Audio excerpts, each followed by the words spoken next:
மிருகசீரிடம் 3-4 பாதங்களும், திருவாதிரை 4 பாதங்களும், புனர்பூசம் 1-2-3 பாதங்கள் இருக்கும். ராசி அதிபதி புதன். மிதுன ராசிக்கு புதன் மிகச்சிறந்த நற்பலன்களை கொடுக்கக்கூடியவன், அறிவாற்றல் பொருந்தியவன். படிப்பு கம்மியா இருந்தாலும் உங்களுக்கு புதிய புதிய சிந்தனைகள், புதிய புதிய யோசனைகள், படிச்சவங்களே உங்களை ஆச்சரியமா பார்க்குற மாதிரி இருக்கும். அப்படி உங்களுக்கு படிப்புக்கும் உங்களுடைய நிலைக்கும் வித்தியாசம் சம்பந்தம் இல்லாமல் இருக்கும். அவர் எப்படி இப்போ இந்த அளவுக்கு வந்தாரு? இப்போ சரியான திறமை தான் பார்ப்போம்.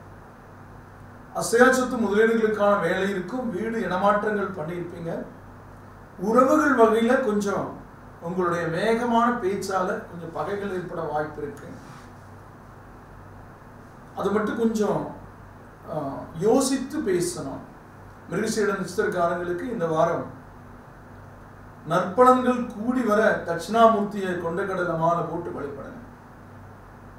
108 பருப்பு கோர்த்து வழிபடலாம். ஊற வச்சு கோர்த்து சுவாமிக்கு கொடுத்து வழிபடலாம். கொண்டக்கடலையை ஏழைகளுக்கு தானம் கொடுக்கலாம். திருவாதிரை நட்சத்திரத்தில் பிறந்தவங்க பெருமாளுக்கு துளசி மாலை சாற்றி வழிபடுங்க. நீங்க அமெரிக்காவில் இருக்கீங்கன்னா அமெரிக்காவில் அங்கே கோயில், பெருமாள் கோயில் இருந்தால் அங்கே போங்க. இந்த வாரத்தில் ஏதோ ஒரு நாள் போயிட்டு வாங்க.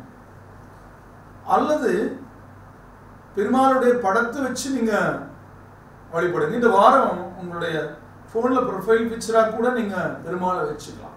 விஷ்ணு சகஸ்ரநாமம் கேட்கலாம்.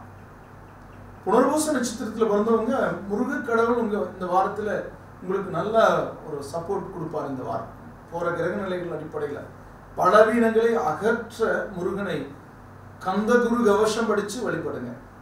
காரிய வெற்றி ஆகும். பணவரவு அதிகரிக்கும். ரொம்ப காலத்துக்கு முன்னாடி உங்களுக்கு ஒரு 10 வருஷம் ஆச்சுங்க ஒருத்தருக்கு பணம் கொடுத்து வரலினா கூட அது கிடைக்கும். போன ஜென்ம பூர்வ புண்ணிய பலனா கூட சில நன்மைகள் நடக்கும்.